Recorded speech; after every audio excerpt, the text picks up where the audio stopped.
प्रिय विद्यार्थियों, मैं doctor KB. Bansal, government PG college Dausa, रसायन शास्त्र विभाग से आपने जो है फर्स्ट ईयर में एडमिशन ले लिया है, तो अब आपको पढ़ाई करने की आवश्यकता है। मैं पेपर थर्ड में एक यूनिट स्टार्ट करने जा रहा हूँ, यूनिट 5, जो कि है रासायनिक बलगतिकी, केमिकल काइनेटिक्स।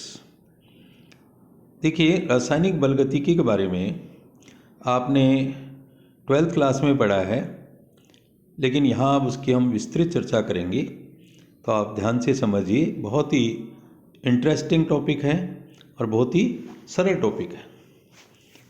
सबसे पहले हम देखें कि रासायनिक बलगतिकी होती क्या है। तो ये रसायन विज्ञान की वह शाखा है जिसमें रासायनिक अभिक्रियाओं का वेग को प्रभावित करने वाले कारक और अभिक्रियाओं की क्रियाविधि का अध्ययन किया जाता है।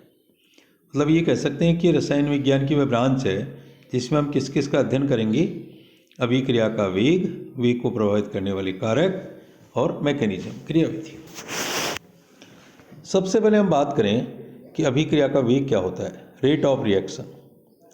तो आप जैसा कि जानते हैं, इकाई समय में अभिकारकों की जितनी मात्रा उत्पादों में बदलती है, या ऐसे कह सकते हैं कि इकाई समय में अभिकारकों या उत्पादों की सांद्रता में जितना परिवर्तन होता है उसे अभिक्रिया का वेग कहते हैं। क्लियर?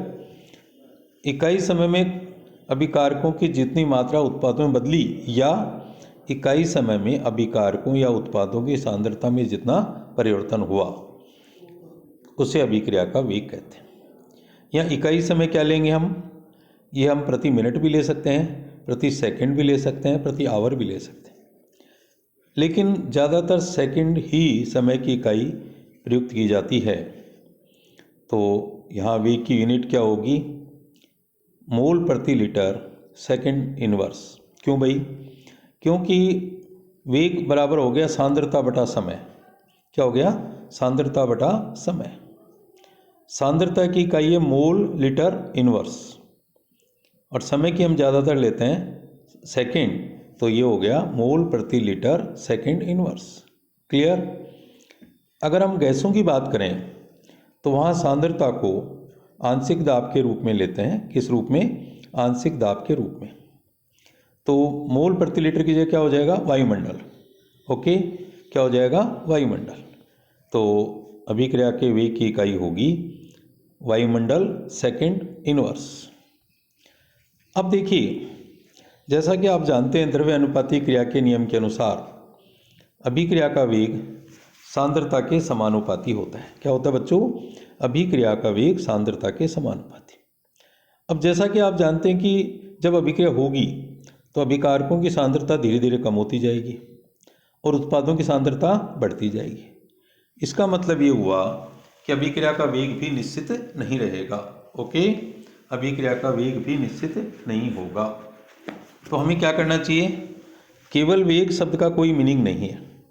केवल वेग शब्द का कोई मीनिंग नहीं है, तो हमें यहाँ 3 प्रकार के वेग पढ़ने पड़ेंगे।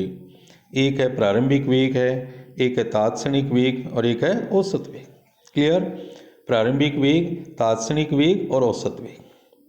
सबसे पहले हम बात करें प्रारंभिक वेग की, इनिशियल वेलोसिटी। जैसा कि नाम से ही पता चल रहा है कि अभिक्रिया के प्रारंभ में अर्थात t बराबर 0 टाइम पर अभिक्रिया का जो वेग होगा उसे प्रारंभिक वेग कहेंगे। अभिक्रिया के प्रारंभ में अर्थात t बराबर 0 पर अभिक्रिया का वेग प्रारंभिक वेग कहलाता है। ये प्रारंभिक वेग कैसे ज्ञात करेंगे? यहाँ पर हम सांद्रता और समय के बीच ग्राफ खींचेंगे। सांद्रता और समय के बीच ग्राफ खींचेंगे, जैसा कि आपको चित्र में दिखाई दे रहा है। उसमें t बराबर 0 पर एक स्पर्श रेखा खींचेंगे, टेंजेंट। t बराबर 0 पर एक स्पर्श रेखा खींचेंगे, उसका ढाल किसको बताएगा? प्रारंभिक वेग को बताएगा। ओके, तो आप देख रहे हैं कि ढाल जो होगा वो हमारे पास यहाँ प्रारंभिक वेग बताएगा। ओके, दूसरी बात करते हैं हम औसत वेग की, एवरेज वेलोसिटी। क्या है? औसत वेग, एवरेज वेलोसिटी। तो देखिए औसत वेग क्या होगा, सांद्रता में परिवर्तन एक निश्चित समय में और उस परिवर्तन में लगा समय। ओके, एक निश्चित समय में सांद्रता में परिवर्तन और उस परिवर्तन में लगा समय। तो औसत वेग होगा बच्चों plus minus delta C upon delta T. यहाँ डेल्टा सी क्या है, सांद्रता में परिवर्तन, और डेल्टा टी क्या है, परिवर्तन में लगा समय। क्लियर, डेल्टा सी सांद्रता में परिवर्तन और डेल्टा टी परिवर्तन में लगा समय। फिर हम बात करते हैं तात्क्षणिक वेग, स्पॉन्टेनियस वेलोसिटी। तात्क्षणिक वेग, spontaneous velocity, this is very important. किसी अभिक्रिया में निश्चित क्षण पर, पर्टिकुलर मोमेंट के ऊपर वास्तविक वेग, एक्चुअल वेलोसिटी क्या कहलाती है, तात्क्षणिक वेग। किसी अभिक्रिया में निश्चित क्षण पर वास्तविक वेग तात्क्षणिक वेग कहलाता है।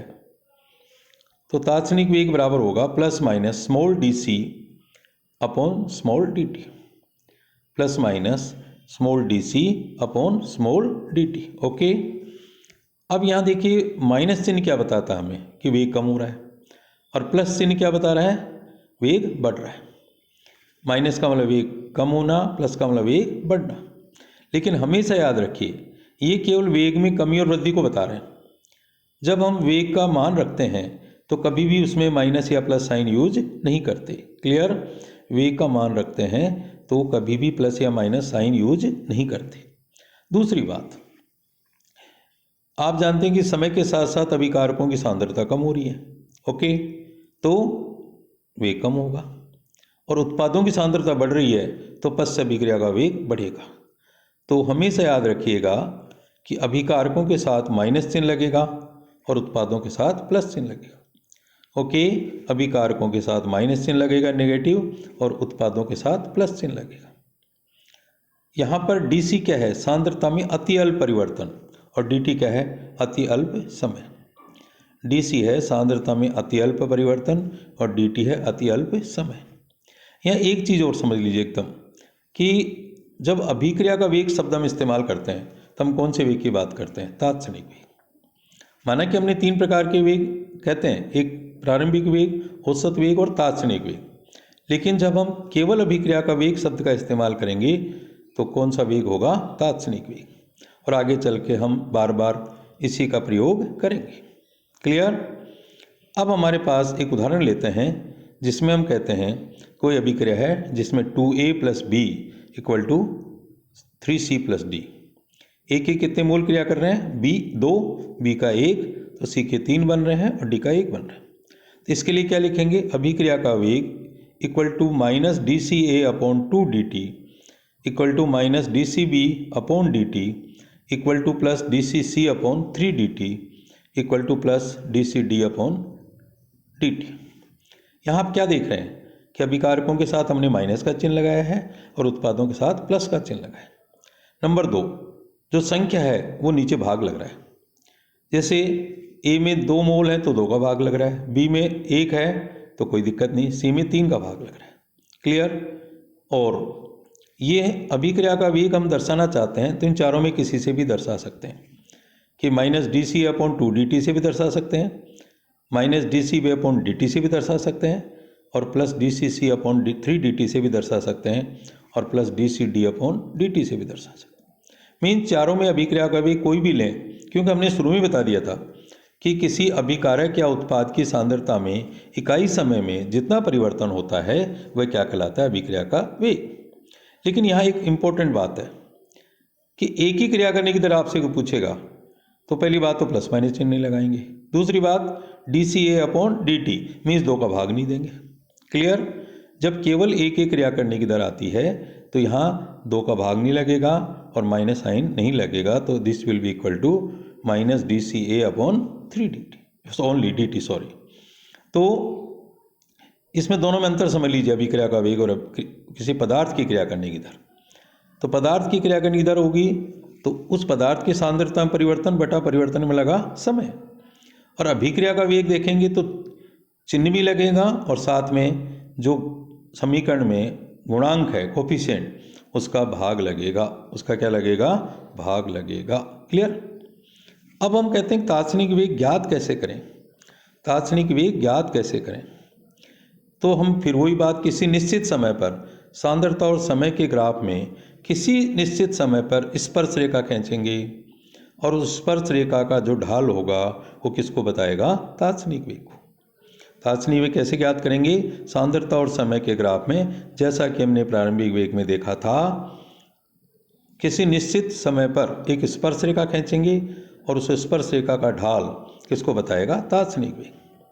जैसे आप देख रहे हैं चित्र में कि इसका ढाल निकालना है एक निश्चित क्षण पे, तो हमने स्पर्श रेखा खींची है। क्या खींची है स्पर्श रेखा, तो ढाल tan थीटा होता है, ढाल क्या होता है tan थीटा, और वो होता है लंब बटा आधार। क्या होता है बच्चों, लंब बटा आधार। तो यहाँ लंब देख रहे हैं OA और आधार क्या है OB, तो यहाँ पर ढाल बराबर हो गया OA अपॉन OB। क्लियर। और ये किसको बता रहा है, इस निश्चित क्षण पर तात्क्षणिक वेग। अब आप एक बात और क्लियर कर लें, ये जो तात्क्षणिक वेग है वो कम भी हो सकता है और ज़्यादा भी हो सकता है, क्योंकि किस समय नोट कर रहे हैं उस पर डिपेंड करेगा कि आप जब सांद्रता ज़्यादा है तो वेग ज़्यादा होगा, उस समय नोट कर रहे हैं तो वेग ज़्यादा होगा, और कम सांद्रता में नोट कर रहे हैं तो वेग उस समय कम होगा। अब इसके ऊपर बहुत सारे सवाल कर सकते हैं अपन, जिसकी चर्चा हम अगले लेक्चर में करेंगे। धन्यवाद।